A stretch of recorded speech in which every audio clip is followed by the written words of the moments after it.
परमेश्वराला पसंत असणारं कुटुंब, एक आदर्श की ज्यांच्याकडे पाहिल्यावर लोकांनी तसं बनावं, आपल्या कुटुंबाची व्यवस्था तशी असावी असं त्यांना वाटलं पाहिजे. पवित्र शास्त्र हे फक्त वाचण्याचं पुस्तक नाहीये, तर शास्त्रामधल्या प्रत्येक गोष्टी हे आमच्यासाठी आहेत आणि त्याच्यासाठी आम्ही बनावं. मग त्याच्यात नवा करार जुना करार हा भेद करत बसण्यामध्ये कुठल्याच प्रकारची मजा नाही बरं का. तसं असतं तर नवा करार देवाने तुमच्या हातामध्ये दिला असता. देवाची इच्छा त्यानं वचनामध्ये प्रगट केली आणि बायबल काय सांगते माहिती का, मी कधी न बदलणारा देव. परमेश्वर नाही बदलत, आम्ही बदलत राहतो, आम्ही वचन बदलत राहतो आणि वचन बदलल्यानंतर प्रत्येकाची जीवन जगण्याची पद्धत पण बदलली जाते. बऱ्याच लोकांना असं वाटतं की नाही, याचा विचार करण्याची आपल्याला काही गरज नाही. परंतु संपूर्ण बायबल हे देवाच्या मनातलं पुस्तक आहे. देवानं आपलं मत त्याच्यामध्ये प्रकट केलेलं आहे. मग त्याच्यामध्ये आम्ही पाहिलं की कशा प्रकारचं कुटुंब असावं, त्याला देवाची ओळख असली पाहिजे, देवाला त्यांची ओळख असली पाहिजे, परिवारासाठी मध्यस्थी त्यांच्यात असली पाहिजे, समेट असला पाहिजे.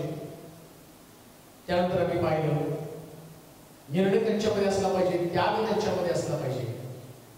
या सगळ्या गोष्टी ज्या त्यांच्यामध्ये असतात आणि या गोष्टी टप्प्याटप्प्यानं परिवारामध्ये येतात आणि त्या नुसत्या यायला नाही पाहिजे, तर त्या टिकवता यायला पाहिजे.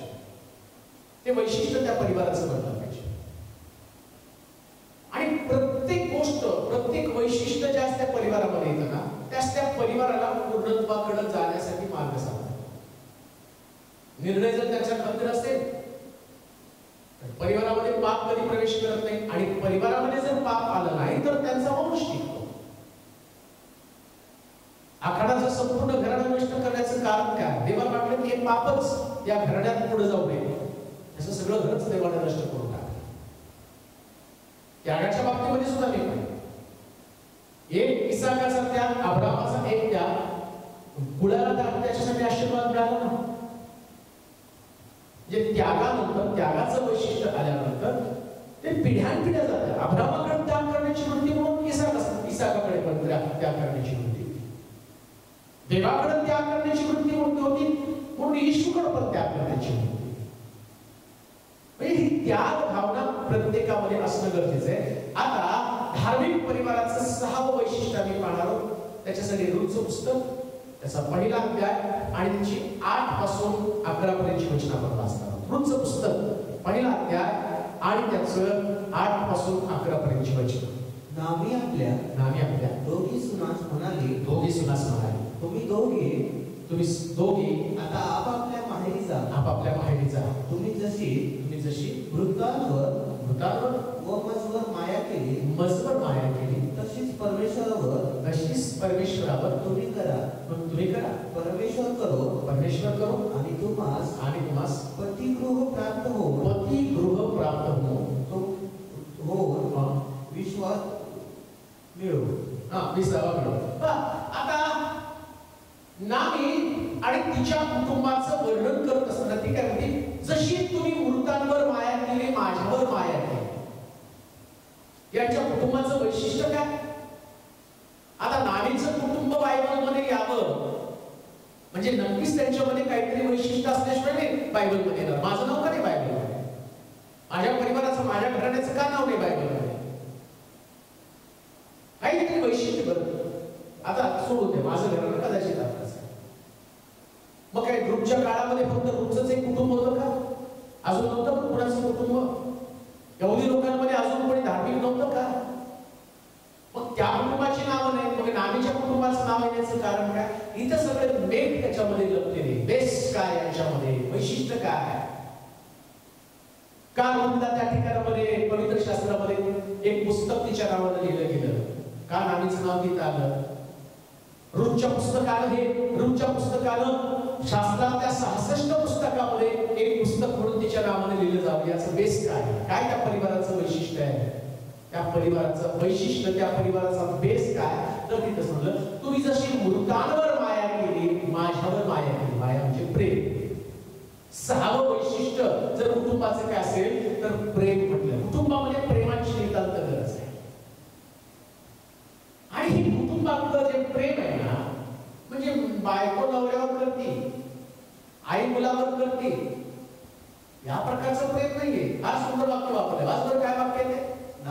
आपल्या नामी आपल्या दोघी सुनास म्हणली, दोघी सुनास म्हटली, तुम्ही दोघी आता आपापल्या माहेरी जा. आपापल्या माहेरी जा. तुम्ही जशी मृतांवर व मजवर माया केली, माया केली, तशीच परमेश्वरावर तुम्ही करा. ती काय त्या सुनेचं वैशिष्ट्य सांगते? अर्पा आणि रूढ संबंधानं नामीचं कंडिशन काय, कबुली काय? ते म्हणजे जशी तुम्ही मृतांवर माया केली. मग कोण मृत आहेत?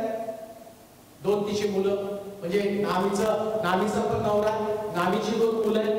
मग आम्ही पाहतो की त्या सुना अर्पा आणि रूढ आहे, त्या रूढच्या नवऱ्यावरती प्रेम केलं, त्यानंतर नामीच्या नवऱ्यावरती प्रेम केलं, नामीच्या दुसऱ्या मुलावरती अर्पाच्या नवऱ्यावरती प्रेम केलं. म्हणजे सगळे एकमेकाशी कनेक्टेड आहेत.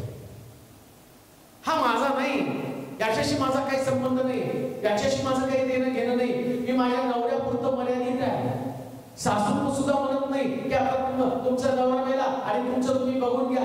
ती वाक्य जी वापरते ना, ते वाक्य फार सुंदर आहे. जशी तुम्ही मृतांवर माया केली व माझ्यावर माया केली, जशी मृतांवर माया. ज्या कुटुंबामध्ये सगळ्या संबंधानं एकमेकाशी प्रेम, सगळ्या संबंधानं, त्याच्यामध्ये भेदभाव नाही. आपल्याच लोकांवर प्रेम करणं त्याला प्रेम म्हणत नाही. आणि प्रेम खरं कसं आहे माहिती का? जे जागतिक युनिव्हर्सल प्रेम आहे, जे दैवी प्रेम आहे, आणि ज्याच्यामध्ये प्रेम लपलेलं आहे, किंवा जे प्रेम देव आम्हाला शिकवत आहे. देवानं जगावर एवढी प्रीती केली, जगावर प्रेम केली असं लिहिलंय. तो पाप्यावर पण प्रीती करतो, धार्मिकावर पण प्रेम करतो, सगळ्यांवर त्याचं प्रेम, सारखं प्रेम आहे. तर सासू सुनाचं नातंच इतकं भयानक नातं आहे की त्याच्यामध्ये वाद आहे, त्याच्यामध्ये संघर्ष आहे, त्याच्यामध्ये टीका आहे, त्याच्यामध्ये दोष दाखवणे, त्याच्यामध्ये रडणे. परंतु धार्मिक परिवारामध्ये तसं नव्हतं. नामी आपल्या सुनांबद्दल वाईट बोलत नाही, आपल्या सुनांना आणि कुठल्या प्रकारे ती हिनवत नाही. ती त्यांच्यातले चांगले गुण शोधते. प्रेम जे आहे ना, ते कधी सुद्धा असं प्रीती पापाची रास झाकते. जर प्रेम असेल ना, तर ते दोषांवर पांघरून घालतं. का कुटुंबामध्ये संघर्ष निर्माण होतो? प्रेमच नाही ना. जिथं प्रेम नाही तिथे एकमेकाचे दोष काढले जातात. सामान्य माणसाला चंद्रावर डाग दिसतो, पण कवीला मात्र त्याच्या कल्पनेमध्ये तो सुंदर प्रकारची गीतं रचतो, त्याला चाली लावतो आणि ती गाणी हिट होतात. बघण्याचा दृष्टिकोन आहे. तो चंद्रावरती प्रेम करतो म्हणून त्याला ते तसं दिसतं. मी चंद्राकडे दोष, चंद्रावर माझं प्रेम नसल्या कारणानं मी चंद्रामध्ये असणारे डाग शोधतो. जर प्रेम असेल ना, प्रीती पापाची रास झाकते म्हटलंय ना, जर माझं प्रेमच आहे, माझं प्रेम माझ्या पत्नीवर आहे, मग मी तिचे दोष नाही दाखवणार. का? यांच्या घरात काय वाद नसतील दोघं सासू सुना? काही स्वर्गातनं पडले? एवढं स्वर्गातलं जीवन जगत होते का ते? एवढे धार्मिक होते का ते? पण एक गोष्ट त्यांच्यामध्ये पक्की होती, त्यांना खरं प्रेम समजलेलं होतं. दोष असतील पण प्रेमामुळे दोष दिसत नाही हो. जर प्रेम असेल तर दोष दिसणार नाही, एकमेकातल्या चुका नाही दिसणार. अजून एक गोष्ट मी तुम्हाला सांगतो, प्रेमामध्ये आपण एकमेकांची काळजी करत असतो. नामीला आपल्या सुनांची काळजी लागली, तिने स्वार्थी नाही म्हटले नामी. आता या सुना गेल्यावर माझं म्हातारपणात कसं होणार? तिने तिच्या तारुण्याचा विचार केला. माझ्याकडे तुम्ही राहिला, ती म्हणते नाही का, माझं काही वय नाही आता, मी लग्न करावं. आणि समजा मला मी लग्न केलं, लेकरं झाले, ते मोठे होतील, मग मी तुमचं लग्न त्यांच्याबरोबर लावून देईन. पण ती म्हणजे एवढा वेळ नाही आता, तुमचं तारुण्य वाया घालू नका. एकमेकाची काळजी करणारा परिवार असला पाहिजे. अनेक परिवारामध्ये स्वार्थी वृत्ती असल्या कारणानं प्रेम नामशेष होत चाललेले. ते स्वतःसाठी जगणारे लोक आहेत, काळजी करत नाहीत एकमेकाची.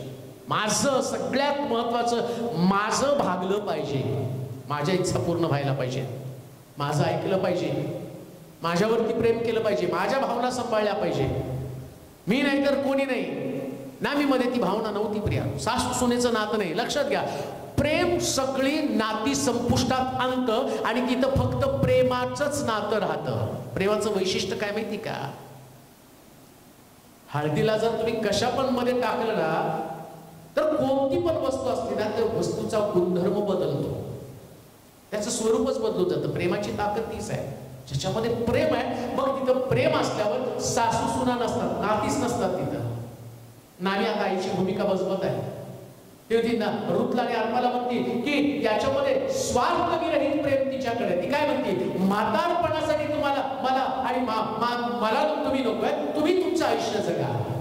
भविष्याची काळजी करत नाही, स्वतःची काळजी करत नाही. हे प्रेमाचं वैशिष्ट्य आहे. ज्या व्यक्तीच्या अंतःकरणामध्ये दैविक प्रेम आहे, ज्या कुटुंबामध्ये हे देवाचं प्रेम आहे ना, तर सगळे एकमेकाची काळजी करतात. आणि तेच घडले इथं. काय घडले होते तर कसं ह्यांच्यामधलं प्रेम आहे. एक जी अर्पा जी आहे ना, त्या अर्पात पण प्रेम होतं, पण तिचं प्रेम त्याला मर्यादा होती. ती रडली, गळ्यात गळा घातला, चुंबन घेतलं आणि पुन्हा निघून गेली. अर्पा संपली. अर्पाच्या नावानं पुस्तक लिहिलं नाही, कारण तिच्या प्रेमामध्ये लिमिटेशन्स आहेत, मर्यादा आहेत. रूथच्या प्रेमामध्ये मर्यादा नाही.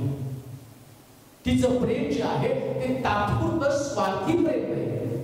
तिचं वैशिष्ट्य काय बोलले माहिती का, मी तुमच्या बरोबर येणार, तुमचे लोक ते माझे लोक, तुमचा देश तो माझा देश, तुमचा देव तो माझा देव. हे तिच्या प्रेमाचं वैशिष्ट्य आहे. तुमच्यावर मरेपर्यंत मी राहणार. मला माझी काळजी नाहीच आहे, मला तुमची काळजी आहे. तिला माहितीये जसे नामी म्हातारी झाली तशी मी पण म्हातारी होणार. आणि आता जर नामीला मी असं सोडलं ना, मला पण कोणीतरी असं सोडणार आहे. नीट आहे का. प्रेम जर तुमच्यामध्ये परिवारामध्ये असेल ना, तर त्या कुटुंबातला कोणताच व्यक्ती रस्त्यावरती फिरणार नाही. रूथला आपल्या म्हाताऱ्या सासूची काळजी आहे. तिनं तिच्या तरुणपणाचा किंवा तिच्या म्हातारपणाचा विचार केला नाही. तिला माहितीये आता ही वृद्ध माझी सासू आहे आणि माझं तिच्यावर प्रेम आहे. तिच्या मुलानंतर माझी जबाबदारी आहे. तिच्या मुलानंतर मला तिचा मुलगा व्हावा लागेल, मला त्याला सांभाळावं लागेल. आणि भावना कधी ती माहिती का, प्रेम एकमेकावरती असतात. आज कुटुंबात तसं नाही दिसत. प्रार्थना भरपूर आहे, चर्चला जाणं, बायबल वाचन आहे, दानधर्म करणे, दशांश देणे, सगळं हो. बेसच कुठे प्रेमाचा. घरामध्ये एवढं संघर्ष का, सगळेजण स्वार्थाला बघतो. बऱ्याच कुटुंबामध्ये म्हणतात बायको म्हणते की तुम्ही माझ्यावरती कमी प्रेम करणार, आईवरती जास्त प्रेम करणार. अरे प्रेम तर करतात ना, वाटण्यासाठीच असतं ना. त्याच्यामध्ये काय भेदभाव करणं गरजेचं आहे. कुणाला तर देतात ना प्रेम, ज्याला गरज आहे त्याला देऊ द्या. मुलगा आईवर प्रेम करतो, त्या बायकोनं त्याच्याविषयी खंत वाटू नये. उलट तिने म्हटलं पाहिजे देवाची इच्छा पूर्ण करत आहे, देवाची इच्छा पूर्ण करत आहे. प्रभू आमच्याकडे हीच अपेक्षा करत आहे ना. कल्कीदराच्या पत्रामध्ये लिहिले, आत्म्याच्या प्रेरणेने तुम्ही चाला, देहवासना पूर्ण करणार नाही, आत्म्याच्या द्वारे निष्पन्न होणारं फळ. आज बरं कल्कीदराचं पत्र 5:22 गलती 5:22 मध्ये काय सांगितलं, आत्म्याच्या द्वारे निष्पन्न होणारं फळ. हे परिवाराला अतिशय आवश्यक आहे. जर पवित्र आत्मा तुमच्यामध्ये आहे तर हे फळ तुमच्यामध्ये येणारच आहे. आत्म्याच्या द्वारे निष्पन्न होणारे फळ प्रीती. जर पवित्र आत्मा आहे ना, तर पहिलंच फळ तुमच्यामध्ये प्रीती दिसती. आणि परिवारामध्ये सगळं आहे, प्रार्थना आहे, त्याग आहे, पण प्रीतीच नाही हो. प्रीती नाही म्हणून संघर्ष आहे, भांडण आहे, वाद आहे, ईर्ष्या आहे, द्वेष आहे, तोंडं फुगलेली आहे. आणि तसंच देवाच्या मंदिरात जायचं, तशीच आराधना करायची, पुन्हा घरी येऊन तो संघर्ष. सासूचं सुनेविषयी पटत नाही, सुनेचं सासूविषयी पटत नाही. चर्च मध्ये तर सगळ्यात तुमचं नाव प्रतिष्ठित आहे, तुम्ही चर्च मध्ये प्रतिष्ठित आहात, देवाच्या वचनानुसार तुम्ही अप्रतिष्ठित आहात. तुम्ही आणि कुठल्याही पद्धतीनं देवाच्या वचनामध्ये बसणारा परिवार नाही. देवाच्या वचनात कोणता परिवार बसतो, कोणत्या परिवाराला देव धार्मिक म्हणतो? ज्या परिवारामध्ये सासू सुनेचं नातं नाही, ती आईचं आणि मुलीचं नातं आहे, नवरा बायकोचं नुसतं नातं नाही. नवरा बायकोच्या नात्यापेक्षा सुद्धा ते बाकीची नाती महत्वाची मानतात. ठीक आहे, नवऱ्यानं बायकोवरती प्रेम करायला पाहिजे, म्हणजे नुसतं बायकोवरच प्रेम केलं पाहिजे का? बायकोने नवऱ्यावरती प्रेम केलं पाहिजे म्हणजे नुसतं नवऱ्यावरच प्रेम केलं पाहिजे का? मग का नामी म्हणते तुझे लोक ते माझे लोक, तुझा देव तो माझा देव, तुझा देश तो माझा देश. तिने फक्त बाहेरच्या लोकांवरच प्रेम केलं पाहिजे का? तुझा देश तो माझा देश, तुझे लोक ते माझे लोक. धार्मिक परिवाराचं वैशिष्ट्य काय? माहेरचे आणि सासरचे या दोघांवरती पण ते प्रेम करतात. सासू सुद्धा मुलाकडच्या लोकांवर जेवढं प्रेम करते तेवढे सुनेकडच्या लोकांवरती प्रेम करतात. हे धार्मिक परिवाराचं वैशिष्ट्य आहे. दोघांना पूजा भाव नाही. तुम्ही देवाचे लोक आहात, तुम्ही धार्मिक लोक आहात. आणि धार्मिक लोकांमध्ये या प्रकारची भावना असलीच पाहिजे. सुरुग्न सुद्धा मी काय केलं, तिने आपल्या भविष्याची चिंता केली नाही. तिने तिच्या सासूचं भविष्य सुरक्षित केलं, तिला सांभाळलं. नाही का प्रेम असताना त्या ठिकाणामध्ये देव सगळ्यांसाठी तरतूद करतो. जर कुटुंबामध्ये एकमेकाला प्रेमानं बांधलं, आणि प्रेम म्हणजे काळजी घेणं. बरं का, प्रेम म्हणजे काळजी घेणं. नुसतं आय लव्ह यू म्हणणं म्हणजे ते प्रेम नाही. ते पोपट सुद्धा बोलतो, पण पिंजऱ्यातलं सोडा तोडून जातो. आज तशाच प्रकारची परिस्थिती. आय लव्ह यू म्हणतील आणि थोड्या दिवसांनी त्यांचा एकमेकाशी संघर्ष होणार, तुटून जाणार. जसं पोपट उडाला तसं हे पण उडून जाणार. कित्येक लोकांचे कॉल येतात, लव्ह मॅरेज केलंय, आता पटत नाही, माफ करा, चुकलं, फार मोठ्या आणि गोष्टी आमच्या हातून घडल्या. कारण हे सगळं आय लव्ह यू खोटं आहे. इतकं जे प्रेम सांगितलं ना, या प्रेमामध्ये आम्ही पाहतो हे जे प्रेम आहे हे टिकवणारं प्रेम आहे. ते काळजी घेतं. जर एक व्यक्ती प्रेम करतो ते ओळखायचं कसं, तर तो आमची काळजी घेतो. देव आमची काळजी घेतो, म्हणून त्याला रात्रीची झोप लागत नाही, इस्रायलच्या रक्षकाला झोप लागत नाही, तो डुलकी सुद्धा घेत नाही. प्रेम आहे त्याचं. देवानं जगावर एवढी प्रीती केली की आपला एकुलता एक पुत्र देऊन टाकला. प्रेमामध्ये देणं असतं. नाविनी रुतनं आपलं जीवन सासूला देऊन टाकलं. अर्पा गेली नवरा करायला, रुत नाही गेली. रुत तिथंच राहिली आपल्या सासूची काळजी घेण्यासाठी. धार्मिक आहात तुम्ही धार्मिक आहात. देवाच्या वचनानुसार तुमचं कुटुंब धार्मिक बनायला पाहिजे. मग जर तुमचा मुलगा मेला तर तुमची सून माहेरी राहते का तुमच्या घरामध्ये राहते? नाही तर जा, तुझ्या आई वडील राहतात. अर्पाला जसं रुतला नाविनी जसं पाठवलं, पण नाही ती म्हणते मला तुमच्याकडेच राहायचंय. उद्या तुमच्याकडेच राहू द्या. तुम्ही ख्रिस्ती आहात. तुमचा मुलगा मेला, मग तुम्ही नातवाला तुमच्याकडे ठेवलं, सुनीला दुसरीकडे पाठवून दिलं. तुम्ही तोडत आहात, प्रेमामध्ये भेद करत आहात. नाही तसा भेद होऊ देऊ नका. तुम्हाला ख्रिस्ती म्हणून देण्याचा अधिकार नाहीये. मन मोठं करा. ख्रिस्ताच्या प्रेमानं तुमचा अंतःकरण भरू द्या. मंडळीमध्ये जर एकमेकांशी प्रेम असेल तर मंडळी कधी सुद्धा वाद करणार नाही. असं मंडळीमध्ये सुद्धा प्रेम नाही. मग हे परिवार मंडळीमध्ये आहे. आणि जर तुमच्यामध्ये प्रेम आहे तर ते प्रेम मंडळीत पण दिसलं पाहिजे. कारण मंडळी पण एक परिवार आहे. मंडळीला पण देव पाहत आहे. मंडळीमध्ये नुसती ईर्ष्या, मंडळीमध्ये नुसती स्पर्धा बऱ्याच ठिकाणावरती असतात. आम्हाला पुढे जाऊ देत नाही. हे तुमचे सदस्य, तुमचेच लोक आहेत. एकमेकाला पुढे जाऊ देणं, पुढे देणं आपलं गुणधर्म आहे, आपलं वैशिष्ट्य आहे. मदत करूया आपण एकमेकाला पुढे जाण्यासाठी. त्यानं पुढे गेलं पाहिजे, त्याच्या पुढे जायला पाहिजे, ही भावना नाही. गेला तरी तो तुझाच भाऊ आहे, ती तुझीच बहीण आहे ना, ते तुझेच लोक आहेत ना. आपण एकमेकाशी कशी स्पर्धा करू शकतो? आपण कुटुंबात एकमेकाशी कशी स्पर्धा करू शकतो? कुटुंबामध्ये कोणीतरी एक डॉक्टर असतं, कोणीतरी साधं काम करत असतो, कोणी क्लार्क असतो, कोणी शिपाई असतो. मग जो शिपाई असतो तो सांगतो का तो माझा भाऊ आणि इंजिनियर तो वाईट आहे? छाती ठोकपर्यंत असतो माझा भाऊ इंजिनियर आहे, माझा भाऊ मोठ्या अधिकारावरती. का? त्याला माहिती त्याचं त्याच्या भावावरती प्रेम आहे. त्या भावाला पण वाईट वाटत नाही. ज्याच दिवशी योसेफ पुन्हा एकदा त्याच्या भावाला भेटला, मिस्रामध्ये मोठा अधिकारी झाला, त्याच्या भावाने त्याला विकलं म्हणून त्याने त्याच प्रकारचे राग धरला नाही. तो म्हटला वाईट वाटून घेऊ नका, मी तुमचा भाऊ योसेफच आहे, ज्याला तुम्ही विकलं. ही देवाची योजना होती असं समजा. प्रेम असल्यावर प्रत्येक गोष्टीमध्ये देवाची हेतू आणि योजना तपासली जाते. तो स्वतःसाठी स्वार्थी जीवन जगत नाही प्रिय. आणि म्हणून मी पाहतो ख्रिस्ती परिवारामध्ये कोणत्याही परिस्थितीमध्ये एकमेकाला सोडणं म्हणजे प्रेम नाही. असं प्रेम एकमेकाला सोडून कधीच राहू शकत नाही. खरं प्रेम करा, एकमेकाला सोडून राहण्यापेक्षा एकमेकामध्ये टिकून राहा. रुत राहिली टिकून. त्याचा परिणाम पाहतो आम्ही. रुतला तिच्या म्हातारपणाची काळजी तिने केली नाही, म्हाताऱ्या सासूला आणि सांभाळलं. इकडे देवानं तिच्यासाठी तरतूद केली. काय तरतूद होती? तिला आशा नव्हती, परंतु बाबासारखा सुंदर पती केला. तिचं म्हातारपण देवानं सुरक्षित केलं. एवढंच नव्हे, असं लिहिलं शास्त्रामध्ये, बवाजापासून सुद्धा रूथला एक सुंदर मुलगा झाला आणि तिथून तिचं कुळ सुरू झालं. येशू पर्यंत तिचं कुळ आलं. रूथ येशूची आजी, नामी येशूची आजी, हे नातं सुरू झालेलं आहे. हा परिवार सुरू झालेला आहे. ज्यांच्या कुटुंबामध्ये प्रेम आहे त्यांच्याच कुटुंबात येशू आहे. ज्यांच्या कुटुंबात प्रेम नाही त्यांच्या कुटुंबात येशू नाहीच नाही. नावाला ख्रिस्ती आहे, ख्रिस्त नाहीच. ख्रिस्त म्हणजे येशू.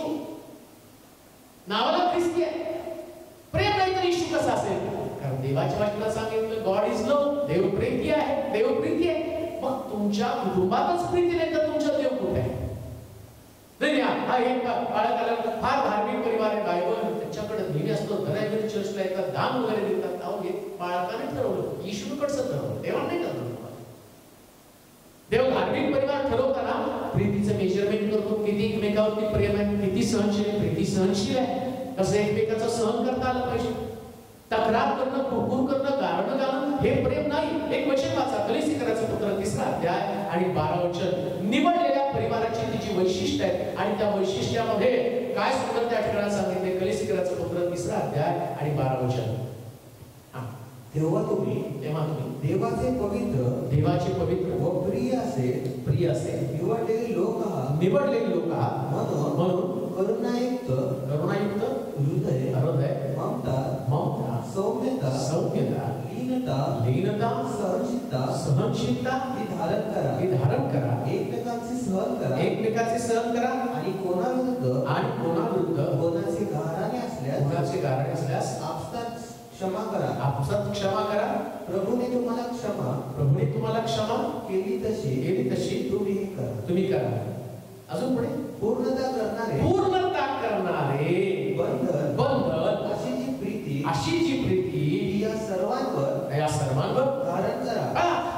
म्हणजे एखाद्या परिवाराला पूर्णत्व आणणारं बंधन कोणतं असेल किंवा परिवार, धार्मिक परिवार पूर्ण कधी होतो किंवा धार्मिक परिवार म्हणून त्याला शेवटचा शिक्का कधी बसतो. आता जसं आम्ही पाहतो चेकिंग असते ना, एक प्रोडक्ट निर्माण केल्यानंतर त्याची वेगवेगळ्या पद्धतीने टेस्टिंग केली जाते. पहिल्या टप्प्यात, दुसऱ्या टप्प्यात टेस्टिंग करून शेवटी त्याचं जे असणार, आता जसं याचं पाहिलं तर याचं फिनिशिंग बघितलं जातं. हे जे एक सुंदर प्रकारचं आहे, याच्यातलं कोण याचं अक्षर तपासतं, त्याच्यानंतर कोण याच्यातलं कलरिंग तपासतं आणि मग अक्षर, कलर त्याचं कर्विंग पाहिल्यानंतर ते प्रत्येक जण कोण याच्या गोलसाठी एक त्या खाच्यामध्ये घालून बघतं कोण आणि कलरचा जो तज्ञ तो कलर बघतो आणि सगळं कलर मग त्याच्यावर सांगितलं जातं, टेबल मारला जातात, त्याला म्हणतात की ओके आणि मग ते प्रोडक्ट पुढे जातं. आता हे सगळे सांगितले. आता शेवटचं फायनल काय म्हटलेलं, ओके म्हणण्याचा अगोदर पहिल्यांदा शेवटी जाता जाता काय का प्रीती आहे का?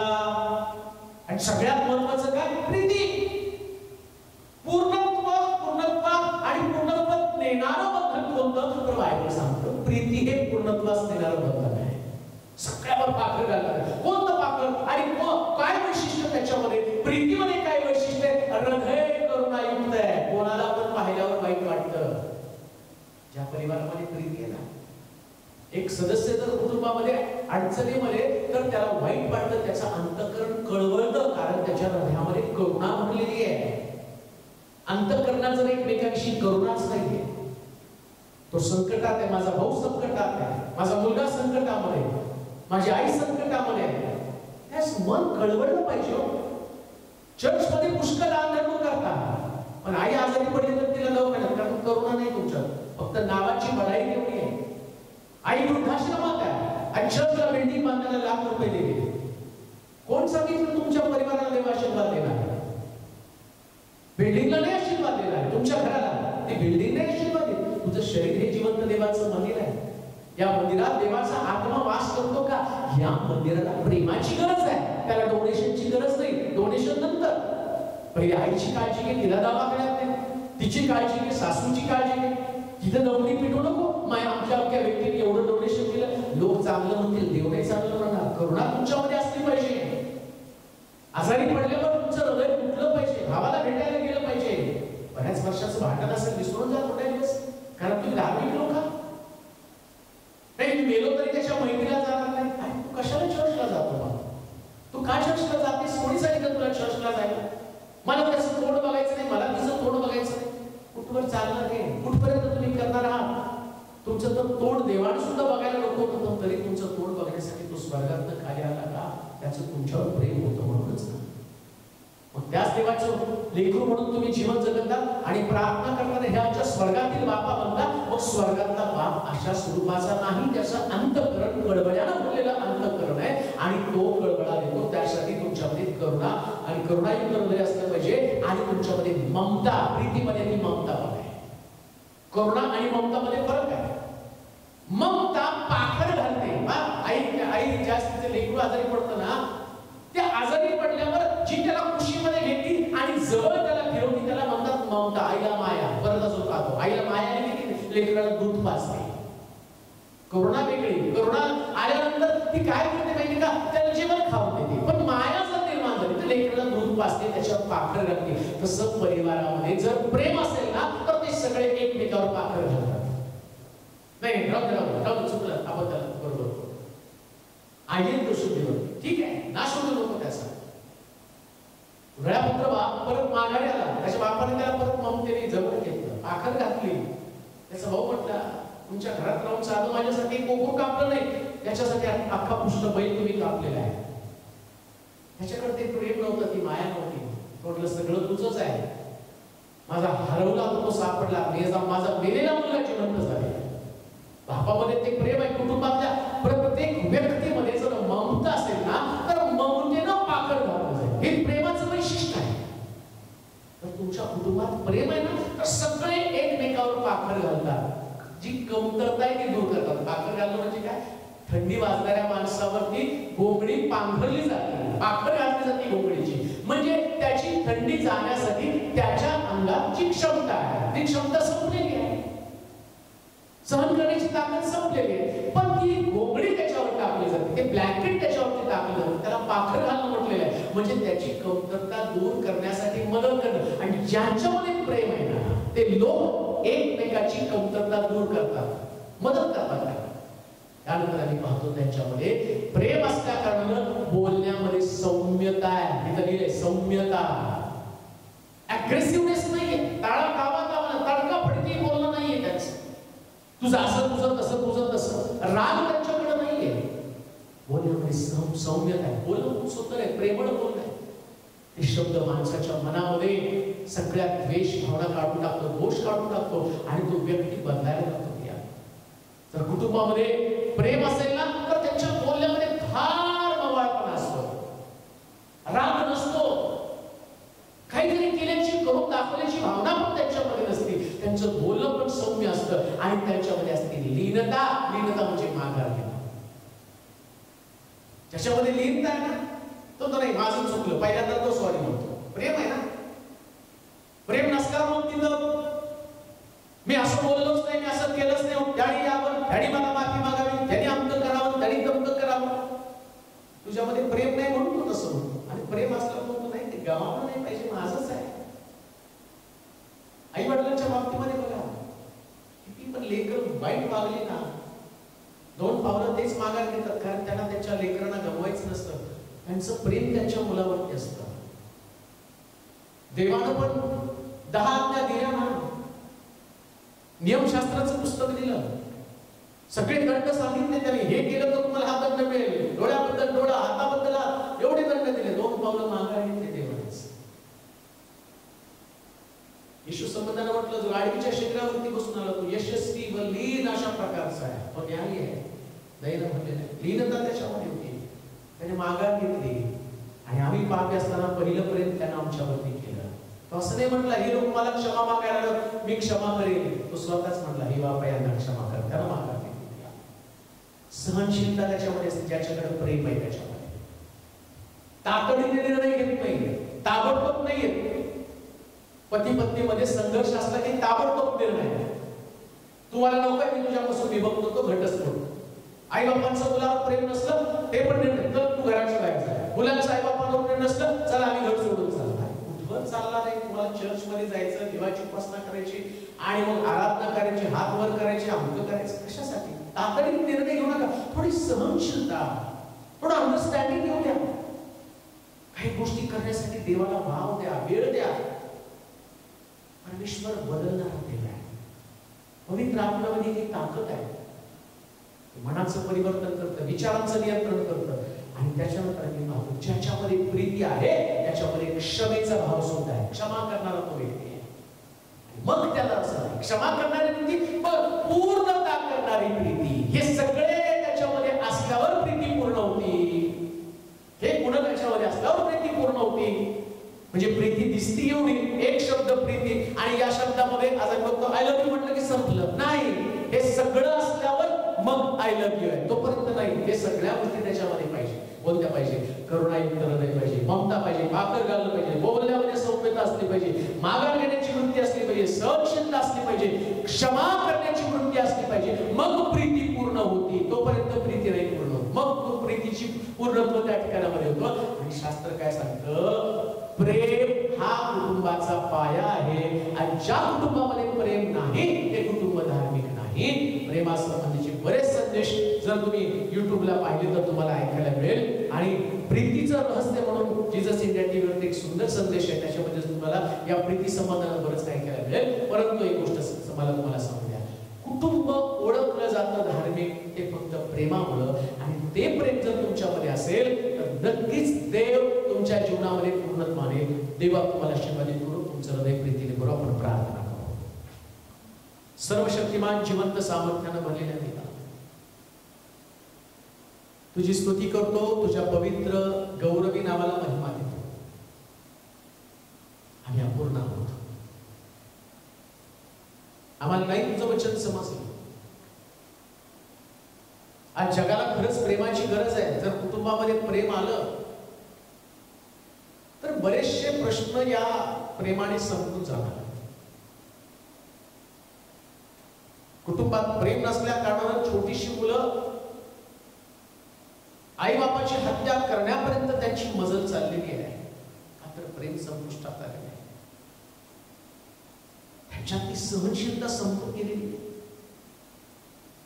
साधं बोललं तरी त्यांना राग येतो, त्यांना मत्सरानं त्यांचं अंतःकरण भरतं आणि कायमचा त्यांचा काटा काढण्यापर्यंत त्यांचे विचार गेलेले आहेत. इतकं भयानक जगाची परिस्थिती निर्माण झाली.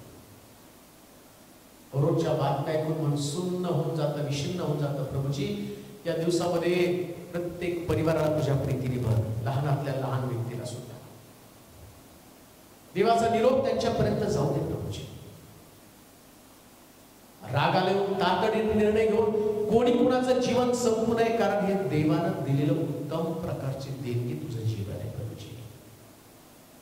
या जीवनावरती आमची मालकी, आमचा हक्क नक्कीच नाही. म्हणून ऐकणाऱ्या प्रत्येकाला समज दे, तुझ्या वचनामध्ये त्यांना वाढव. जे लोक तुझं वचन ऐकतील त्यांचं जीवन, त्यांचा स्वभाव बदलला जातो. येशूच्या नावात ही प्रार्थना करून